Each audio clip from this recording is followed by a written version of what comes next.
নজর রাখবো পরবর্তী খবরের দিকে। রবিবার বিকেলে ফালাকাটা ব্লকের জটেশ্বর 1 নম্বর গ্রাম পঞ্চায়েতের হেদায়েতের নগর এলাকায় মুজনাই নদীর ওপর নির্মিত একটি পুরনো সেতু ভেঙে পড়ে।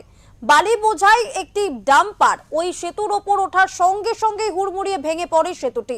ঘটনায় সেতুটি সম্পূর্ণভাবে দুটুকরো হয়ে যায়। স্থানীয় সূত্রে জানা গিয়েছে, বিকেল প্রায় 5টা নাগাদ ডাম্পারটি সেতুর ওপর ওঠার সঙ্গে সঙ্গেই বিকট শব্দে সেতুটি ভেঙে পড়ে। আকস্মিক বিকট শব্দ শুনে আশেপাশের মানুষজন ছুটে আসেন ঘটনাস্থলে। সৌভাগ্যবশত চালক কোনো ক্রমে ডাম্পার থেকে লাফিয়ে পড়ে প্রাণে বেঁচে যান।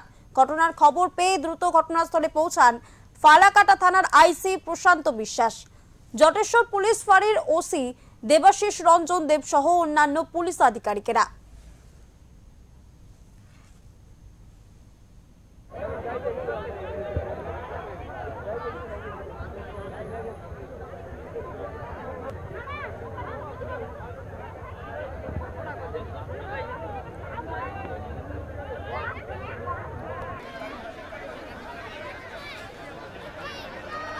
আনুমানিক তাও 5টার দিকে হয়েছে।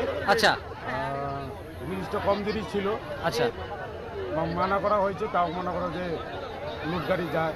আচ্ছা, এখন তো গাড়ি সুদ্ধা ওখানে পড়ে গেছে নদীতে। গাড়ি শুদ্ধ হয়েছে, ড্রাইভারের কিছু হয়নি, আচ্ছা আহত হয়েছে।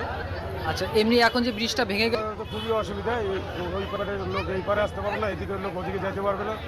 সুপার মার্কেট আছে, সবজি টবজি আপ ডাউন হয়, সবারই এক প্রকার সমস্যা হবে। সবারই অসুবিধা। আচ্ছা, এই জায়গাটার নাম কি? এই জায়গাটার নাম? জায়গাটা পূর্ব হেদায়েতনগর, আচ্ছা, এই ব্রিজটা কি নাম? মুজনাই মুজনাই বঙ্কিমের বঙ্কিম ঘাট বলে।